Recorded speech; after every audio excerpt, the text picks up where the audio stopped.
Guys எல்லாருக்கும் வணக்கம். இந்த வீடியோவில் வந்து நம்ம ஸ்விட்ச் ஸ்டேட்மெண்ட்ஸ் அப்படின்ற ஒரு கான்செப்ட் பற்றி பார்க்க போகிறோம். இப்போது இதுக்கு முன்னாடி நம்ம இஃப் ஸ்டேட்மெண்ட்னா என்ன அப்படின்னு ஒரு வீடியோவில் பார்த்தோம் இல்லையா? இஃப் ஸ்டேட்மெண்ட் நம்ம எதுக்கு யூஸ் பண்ணுவோம்? பேசிக்காக நீங்கள் ஏதாவது ஒரு கண்டிஷன் மூலியமாக நீங்கள் கோடை கண்ட்ரோல் பண்ணணும் அப்படின்னு நினச்சிங்கன்னா அதை வந்து நீங்கள் இஃப் ஸ்டேட்மெண்ட் யூஸ் பண்ணி பண்ணலாம். அதே கான்செப்ட் தான் வந்து நம்மளுக்கு ஸ்விட்ச் ஸ்டேட்மெண்ட்டும். ஆனால் ஒரு சில கேசஸில் பார்த்திங்கன்னா இஃப் ஸ்டேட்மெண்ட்டை நம்ம யூஸ் பண்ணும்போது நிறைய கோடு எழுதுகிற மாதிரி இருக்கும். அன்வான்டாக, அதாவது தேவையில்லாமல் நிறைய கோடை நம்ம வந்து எழுத வேண்டியதாக இருக்கும். அதெல்லாம் அவாய்ட் பண்ணுறதுக்கு நம்மளுக்கு எக்ஸ்ட்ராவாக ஸ்விட்ச் ஸ்டேட்மெண்ட் அப்படின்னு ஒரு கான்செப்ட் கொடுத்துருக்காங்க. நீங்கள் ஸ்விட்ச் ஸ்டேட்மெண்ட்டில் எழுதுகிற எல்லாத்தையுமே வந்து இஃப் ஸ்டேட்மெண்ட்டில் உங்களால் எழுத முடியும். ஜஸ்ட் வந்து ஒரு சிம்பிளிஃபை பண்ணுறதுக்காக நம்மளுக்கு ஸ்விட்ச் ஸ்டேட்மெண்ட்டை கொடுத்துருக்காங்க. சரி, அது வந்து எப்போ நம்ம வந்து யூஸ் பண்ணலாம் அப்படிங்கிறத இப்போ ஒரு எக்ஸாம்பிள் மூலியமாக உங்களுக்கு எக்ஸ்பிளைன் பண்ணுறேன். இப்போ உதாரணத்துக்கு நான் வந்து ஒரு இன்டீஜர் வேரியபிள் இருக்குது, a=1 அப்படின்னு எழுதிக்கிறேன். இந்த வீடியோவில் நம்ம என்ன எக்ஸாம்பிள் பார்க்க போகிறோம் அப்படின்னா, இந்த இன்டீஜர் வேரியபிள் இருக்குது இல்லையா, இதில் வந்து நம்ம சிங்கிள் டிஜிட் நம்பர்ஸை மட்டும்தான் கொடுக்க போகிறோம். இப்போ இந்த எக்ஸாம்பிளில் நான் 1ன்னு கொடுத்துருக்கேன். இதை வந்து 0லேருந்து 9 வரைக்கும் இருக்கலாம் அப்படின்னு நீங்கள் நினச்சிக்கோங்க. இப்போ நம்ம என்ன பண்ண போகிறோம் அப்படின்னா, இந்த வேரியபிளில் இருக்க நம்பரை வேர்டாக நம்ம வந்து பிரிண்ட் பண்ண போகிறோம். அதாவது இப்போ இது வந்து 1 அப்படின்னு இருக்கு இல்லையா, அதை வந்து நம்ம ONE அப்படின்னு பிரிண்ட் பண்ண போகிறோம். இதுவே வந்து 3 அப்படின்னு இருந்துச்சுன்னா நம்ம THREE அப்படின்னு அந்த வேர்டை வந்து இங்கிலீஷில் பிரிண்ட் பண்ண போகிறோம். இது வந்து நம்ம இஃப் ஸ்டேட்மெண்ட்டில் பண்ணணும் அப்படின்னு நினச்சோன்னா எப்படி பண்ணுவோம்? முதல்ல இஃப் அப்படின்னு எழுதிக்குவோம். கண்டிஷன் எழுதுறதுக்கு பேரந்தசிஸ், அப்புறம் அது ட்ரூவாக இருந்துச்சுன்னா என்ன பண்ணணும் அப்படிங்கிறதுக்கு கர்லி ப்ராக்கெட்ஸ் போட்டுக்கிறோம். இப்போ என்ன கண்டிஷன் கொடுக்கணும்? இப்போ முதல்ல ஏ வந்து 1ஆக இருக்கா அப்படின்னு செக் பண்ணணும். இப்போ a=1 அப்படின்னு நம்ம செக் பண்ணுறோம். அது ட்ரூவாக இருந்துச்சுன்னா நம்ம ONE அப்படின்னு பிரிண்ட் பண்ணணும் இல்லையா, அதை வந்து நம்ம system.out.println அப்படின்னு போட்டு ONE அப்படின்னு பிரிண்ட் பண்ணலாம். அடுத்து இதுவே வந்து 2ஆக இருந்தால் என்ன பண்ணணும் அப்படின்னு பார்க்கணுன்னா, இந்த இஃப் முடிஞ்சோடனே எல்ஸ் இஃப் அப்படின்னு எழுதி அடுத்த கண்டிஷனை நம்ம கொடுக்கணும். இப்போ முதல்ல கம்ப்யூட்டர் வந்து இந்த கண்டிஷனை தான் பார்க்கும். இது ஃபால்ஸாக இருந்துச்சுன்னா அடுத்த கண்டிஷனுக்கு வரும். இப்போ இந்த a=1 இருக்கிறது வந்து ஃபால்ஸாக இருந்துச்சுன்னா நம்ம என்ன பண்ணணும், 2ஆ அப்படின்னு நம்ம வந்து செக் பண்ணணும். அடுத்து இப்போ என்ன பண்ணுவோம், a=2ஆ அப்படின்னு செக் பண்ணிவிட்டு ட்ரூவாக இருந்துச்சுன்னா நம்ம மறுபடியும் வந்து println போட்டுட்டு இங்கே வந்து 2 அப்படின்னு பிரிண்ட் பண்ணுறோம். இந்த மாதிரி நம்ம வந்து ஒவ்வொரு நம்பருக்காக எழுதிக்கிட்டே போகலாம் இல்லையா. இப்போது இந்த இஃப் ஸ்டேட்மெண்ட்டை பார்த்திங்கன்னா இதில் வந்து என்ன ஸ்பெஷாலிட்டி அப்படின்னு பார்த்தோன்னா, எல்லா கண்டிஷன்லேயுமே ஒரே வேரியபிளை தான் நீங்கள் வந்து செக் பண்ணியிருக்கீங்க இல்லையா. இப்போ இதுலேயும் வந்து நீங்கள் ஏ வேரியபிளை தான் செக் பண்ணுறீங்க. அடுத்த எல் ஸ்டேட்மெண்ட்லேயும் நம்ம வந்து ஏ வேரியபிளை தான் செக் பண்ணுறோம். அதே மாதிரியே இப்போ நம்ம வந்து எல்லா நம்பருக்கும் எழுதணும்னு வச்சுக்கோங்க, 0 to 9 எழுதணுன்னா அந்த 10 கண்டிஷன்லேயுமே நம்ம வந்து ஒரே வேரியபிளை தான் செக் பண்ணுவோம்.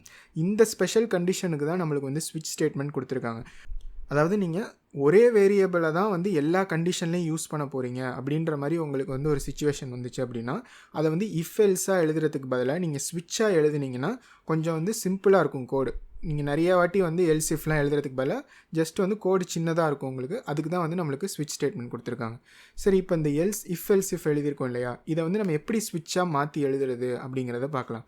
இப்போ நீங்கள் ஸ்விட்ச் ஸ்டேட்மெண்ட்டை யூஸ் பண்ணணும்னா முதல்ல என்ன பண்ணணும் அப்படின்னா, எப்பொழுதும் போல் நீங்கள் என்ன ஸ்டேட்மெண்ட்டை யூஸ் பண்ணணும்னு நினைக்கிறீங்களோ அதோட பேர் எழுதிக்கணும். இப்போ நம்ம ஸ்விட்ச் ஸ்டேட்மெண்ட் எழுதணும் அப்படின்னு நினைக்கிறதுனால நம்ம வந்து ஸ்விட்ச் அப்படின்னு எழுதிக்கிறோம். அடுத்து நீங்கள் என்ன பண்ணணும்னா, எந்த வேரியபிளை வந்து நீங்கள் செக் பண்ணுறீங்க எல்லா கண்டிஷன்லேயும் அப்படிங்கிறத வந்து நீங்கள் ஸ்விட்ச் ஸ்டேட்மெண்ட்டுக்கு சொல்லணும். இப்போ பார்க்குறீங்க, நம்ம எல்ஸ் இஃப்ல வந்து டேரெக்டாக கண்டிஷனை கொடுத்தோம் இல்லையா, ஆனால் ஸ்விட்சில் வந்து நம்ம எல்லா கண்டிஷன்லேயுமே என்ன வேரியபிளை யூஸ் பண்ண போகிறோம் அப்படிங்கிறத முதலே நம்ம வந்து தெரியப்படுத்தணும். இப்போ இந்த எக்ஸாம்பிளில் வந்து நம்ம இந்த ஏ அப்படின்ற வேரியபிளை வந்து மறுபடியும் செக் பண்ணுறோம். அதனால் இந்த ஸ்விட்ச் அப்படின்னு போட்டு ஏ அப்படின்னு மட்டும் இந்த பேரந்தசிஸ்குள்ளே கொடுக்கணும். அதுக்கப்புறம் என்ன செக் பண்ணணும் அப்படிங்கிறதெல்லாம் நீங்கள் வந்து கர்லி ப்ராக்கெட்ஸ்குள்ளே யூஸ் பண்ணணும். இப்போ இதில் என்ன சொல்லியிருக்கீங்க அப்படின்னா, நான் ஸ்விட்ச் ஸ்டேட்மெண்ட் யூஸ் பண்ண போகிறேன். அதில் வந்து நிறைய கண்டிஷன்ஸ் இருக்கும். அந்த எல்லா கண்டிஷன்லேயுமே இந்த ஏன்ற வேரியபிளை தான் நம்ம வந்து யூஸ் பண்ணுறோம் அப்படிங்கிறத நீங்கள் இப்போ கம்ப்யூட்டருக்கு தெரியப்படுத்திருக்கீங்க. அடுத்து இப்போ இந்த கண்டிஷன்லாம் கொடுக்கணும் இல்லையா, இப்போ A1ஆக இருந்தால் என்ன பண்ணணும், A2ஆக இருந்தால் என்ன பண்ணணும் அப்படின்றதெல்லாம் நம்ம வந்து கம்ப்யூட்டருக்கு தெரியப்படுத்தணும். அதுக்கு என்ன பண்ணணும் அப்படின்னா, கேஸ் அப்படின்னு ஒரு கீவேர்ட் இருக்குது. நீங்கள் கேஸ் அப்படின்னு போட்டுட்டு இந்த ஏ என்னவா இருக்கணும் அப்படின்றத நீங்கள் சொல்லணும். இப்போ முதல் கேஸ் என்னது, நம்மளுக்கு 1 இல்லையா, அப்போ நம்ம கேஸ் 1 அப்படின்னு போட்டு ஒரு கோலன் வச்சிட்டோன்னா இப்போ வந்து கம்ப்யூட்டரை பார்த்தோன்னே தெரியும், ஓகே ஸ்விட்ச் ஸ்டேட்மெண்ட் யூஸ் பண்ணியிருக்காங்க, அதில் வந்து ஏ அப்படின்ற வேரியபிளை வந்து யூஸ் பண்ண சொல்லியிருக்காங்க, ஓகே அப்படின்னு பார்த்துறோம்.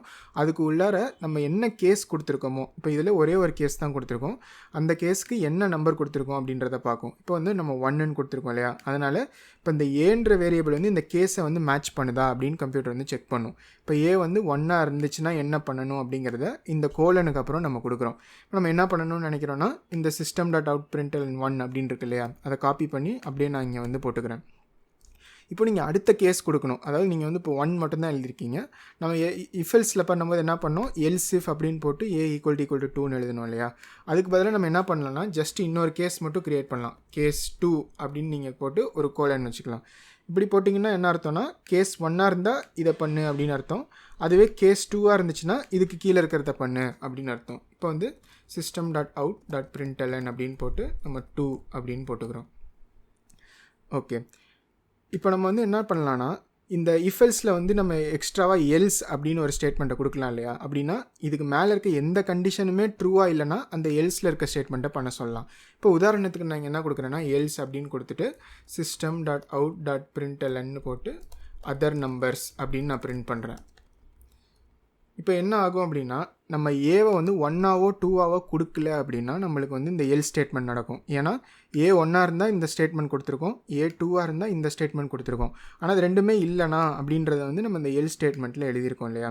இப்போ அதே மாதிரியே நம்மளால் ஸ்விட்ச் ஸ்டேட்மெண்ட்டில் பண்ண முடியுமா அப்படின்னு நம்ம பார்த்தோம்னா முடியும். அதுக்கு தான் வந்து நம்மளுக்கு டிஃபால்ட் அப்படின்னு ஒரு கீவேர்டை கொடுத்துருக்காங்க. இப்போ இந்த எல்ஸ் அப்படின்னு போட்டிருக்கோம் இல்லையா, அதே மாதிரியே நீங்கள் இங்கே ஸ்விட்சில் என்ன சொல்லலாம்னா டிஃபால்ட் அப்படின்னு சொல்லி ஒரு கோலன் வைக்கலாம்.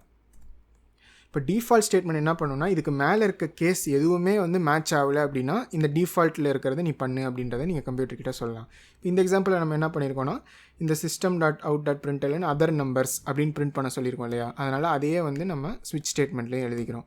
இப்போ பார்த்தீங்கன்னா இந்த இஃபெல்ஸ் ஸ்டேட்மெண்ட் எழுதியிருக்கோம், அதுக்கு கீழே இந்த ஸ்விட்ச் ஸ்டேட்மெண்ட்டை எழுதியிருக்கோம். இது ரெண்டுமே வந்து கம்ப்ளீட்லி சேம். இந்த இஃப் ஸ்டேட்மெண்ட் என்ன பண்ணுமோ அதே தான் வந்து இந்த ஸ்விட்ச் ஸ்டேட்மெண்ட்டும் பண்ணும். இப்போது நம்ம முதல்ல இந்த ஸ்விட்ச் ஸ்டேட்மெண்ட்டை கமெண்ட் பண்ணிவிட்டு நம்மளுக்கு இஃப் ஸ்டேட்மெண்ட் ஒழுங்காக ஒர்க் ஆகுதா இல்லையா அப்படின்னு நம்ம வந்து பார்ப்போம். இப்போ நான் அதை ஃபுல்லாக கமெண்ட் பண்ணிட்டேன், அதனால் இது வந்து ஒர்க் ஆகாது. கம்ப்யூட்டர் வந்து இதை பார்க்காது. இப்போ வந்து நம்மளுக்கு வந்து இந்த இஃபெல்ஸ் மட்டும்தான் இருக்குது இந்த கோடில். முதல்ல வந்து நம்ம a = 1 அப்படின்னு கொடுத்துருக்கோம் இல்லையா. அதனால் இப்போ நம்ம ப்ரோக்ராமை ரன் பண்ணோம் அப்படின்னா நம்மளுக்கு வந்து ONE அப்படின்றது மட்டும் வந்து பிரிண்ட் ஆகும். பார்த்திங்கன்னா நம்மளுக்கு 1 அப்படின்னு பிரிண்ட் ஆகுது. அடுத்து நான் 2 அப்படின்னு போட்டேன்னா அது வந்து நம்மளுக்கு 2 அப்படின்னு பிரிண்ட் ஆகணும். ஏன்னா அந்த கண்டிஷன் வந்து நம்ம ரெண்டாவதாக கொடுத்துருக்கோம். பார்த்திங்கன்னா 2 அப்படின்னு வருது. இதுவே நீங்கள் வேறு ஏதாவது ஒரு நம்பர் கொடுத்தீங்க அப்படின்னா, இப்போ உதாரணத்துக்கு நான் 4 அப்படின்னு கொடுக்குறேன். இந்த ப்ரோக்ராம் நம்ம ரன் பண்ணோன்னா நம்ம என்ன சொல்லியிருக்கோம், a = 1 a = 2 இது ரெண்டுமே மேட்ச் ஆகலைன்னா எல்ஸ் அப்படின்னு சொல்லி அதர் நம்பர்ஸ்னு பிரிண்ட் பண்ண சொல்லியிருக்கோம். நம்ம இப்போ 4 கொடுத்துருக்கிறதுனால நம்மளுக்கு அதர் நம்பர்ஸ் அப்படின்னு பிரிண்ட் ஆகுது. இப்போ இஃப் ஸ்டேட்மெண்ட் வந்து ஒர்க் ஆகுது அப்படின்றத நம்ம பார்த்தாச்சு. அதனால் இப்போ இந்த இஃப்பை வந்து நான் கமெண்ட் பண்ணிவிட்டு இந்த ஸ்விட்சை வந்து நான் ரன் பண்ண போகிறேன். இப்போ இந்த ப்ரோக்ராம் வந்துட்டு கமெண்ட் ஆகிருக்கு இல்லையா ஏற்கனவே, அதை வந்து நான் எடுத்து விட்டுட்டு இப்போ மறுபடியும் இந்த ப்ரோக்ராமை நான் ரன் பண்ண போகிறேன். இப்போ நான் என்ன பண்ணுறேன்னா முதல்ல மறுபடியும் a = 1 அப்படின்னே கொடுத்துக்கிறேன். இப்போ நம்ம வந்து என்ன சொன்னோம், இந்த இஃபெல்ஸும் இந்த ஸ்விட்சும் வந்து சேம் அப்படின்னு சொன்னோம் இல்லையா. ஆனால் இதில் வந்து ஒரு சின்ன ப்ராப்ளம் இருக்குது. அது என்ன அப்படின்றது நான் அந்த ப்ரோக்ராமை ரன் பண்ணி உங்களுக்கு நான் எக்ஸ்பிளைன் பண்ணுறேன். இப்போ பார்த்தோன்னா நம்மளுக்கு எல்லா அவுட்புட்டுமே வருது. 1 அப்படின்னு வருது, 2 அப்படின்னு வருது, அதர் நம்பர்ஸ் அப்படின்னு வருது. இது ஏன் அப்படின்னு பார்த்தோன்னா ஏன் அப்படி வருது, நம்ம தான் வந்து ஸ்விட்ச் a அப்படின்ற அந்த வேரியபிளை கொடுத்துட்டோம். அது கேஸ் 1ஆக இருந்துச்சுன்னா 1ன்னு மட்டும்தானே பிரிண்ட் பண்ண சொல்லியிருக்கோம். அப்புறம் ஏன் வந்து 2 அதர் நம்பர்ஸ் இது எல்லாமே வந்து நம்மளுக்கு பிரிண்ட் ஆகிருக்கு அப்படின்னு பார்த்தீங்கன்னா ஸ்விட்சில் என்ன ஆகும் அப்படின்னா ஏதாவது ஒரு கேஸ் மேட்ச் ஆச்சு அப்படின்னு வச்சுக்கோங்க. இப்போ வந்து நம்மளுக்கு இந்த எக்ஸாம்பிளில் 1 மேட்ச் ஆகிருக்கு இல்லையா. அதனால் என்ன ஆகும்னா அந்த கேஸ்க்கு என்ன பண்ண சொல்லியிருக்கீங்களோ அதை பண்ணோம். அதுக்கு கீழே இருக்க எல்லா கேஸையுமே வந்து செக் பண்ணாமையே ரன் பண்ணிவிடும் கம்ப்யூட்டர். இப்போ அதனால் என்ன ஆகுதுன்னா கேஸ் 1 வந்து மேட்ச் ஆகிடுச்சு. அதனால் இந்த system1 அப்படின்றத பிரிண்ட் பண்ணிவிட்டு இப்போ இந்த கேஸ் மேட்ச் ஆகிட்டதுனால இதுக்கு கீழே இருக்க எதையுமே செக் பண்ணாது. வேறு எந்த கேஸையுமே செக் பண்ணாமல் நீங்கள் என்னெல்லாம் பண்ண சொல்லியிருக்கீங்களோ அதெல்லாம் எல்லாத்தையுமே செஞ்சுக்கிட்டே வரும்.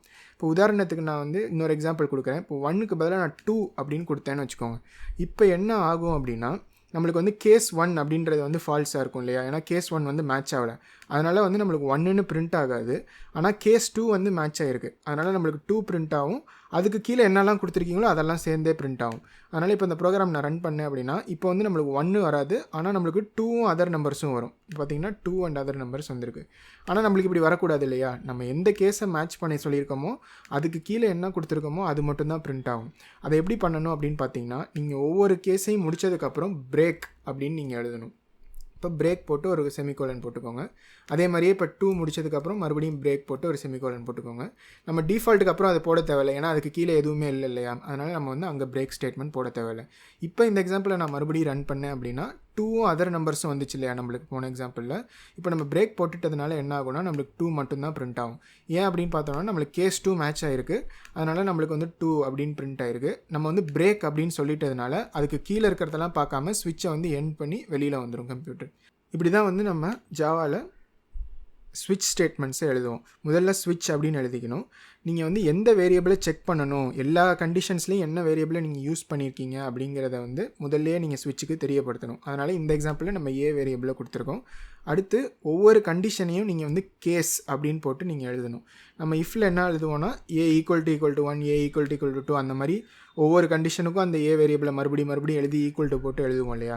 அதெல்லாம் பண்ணுறதுக்கு பதிலாக நீங்கள் ஏன்னு ஏற்கனவே சொல்லிட்டீங்க, அது என்ன வேல்யூக்கு ஈக்குவலாக இருக்கணும் அப்படிங்கிறத வந்து நீங்கள் இந்த கேஸில் கொடுக்கணும். கேஸ் 1, கேஸ் 2 அந்த மாதிரி நீங்கள் கொடுத்துட்டே வரணும்.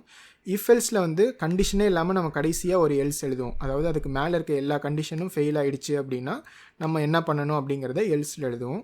அதே மாதிரியே நம்ம ஸ்விட்ச் கேஸில் என்ன பண்ணலான்னா எல்லா கேஸுமே ஃபெயில் ஆகிடுச்சு அப்படின்னா, எந்த கேஸுமே மேட்ச் ஆகலை அப்படின்னா நம்ம வந்து டிஃபால்ட் அப்படின்னு எழுதிட்டு அதில் வந்து நம்ம என்ன பண்ண சொல்கிறோமோ அதை வந்து பண்ணலாம். அவ்வளோதான் இந்த வீடியோவில் நான் சொல்ல வந்தது. உங்களுக்கு இதில் ஏதாவது சந்தேகங்கள் இருந்தால் கண்டிப்பாக கமெண்ட்டில் கேளுங்க, உங்களுக்கு நான் ஆன்சர் பண்ணுறேன். நீங்களும் இந்த ப்ரோக்ராம் எழுதி ப்ராக்டிஸ் பண்ணி பாருங்கள். வேறு ஏதாவது எக்ஸாம்பிள் நீங்களே யோசிச்சு, இல்லை இந்த 1 and 2க்கு மட்டும்தான் எழுதியிருக்கேன் இல்லையா, நீங்கள் வந்து 0 to 9 எல்லாத்தையும் எழுதி பாருங்கள். வேல்யூவை வந்து ஒவ்வொன்றுக்கும் மாற்றி அந்த ஏன்ற வேரியபிளுக்கு அந்த வேல்யூவை மாற்றி போட்டு கரெக்டாக உங்களுக்கு அவுட்புட் வருதா அப்படின்னு பாருங்கள். வரலன்னா கமெண்ட்ஸில் கேளுங்க, உங்களுக்கு நான் ஹெல்ப் பண்ணுறேன். இந்த வீடியோ உங்களுக்கு பயனுள்ளதாக இருந்து பிடிச்சிருந்துச்சுன்னா மறக்காமல் லைக் பண்ணிக்கோங்க, சேனலுக்கும் சப்ஸ்கிரைப் பண்ணிக்கோங்க. இதே மாதிரியே ஒரு புது கான்செப்டோட நெக்ஸ்ட் வீடியோவில் உங்களை பார்க்குறேன். பை.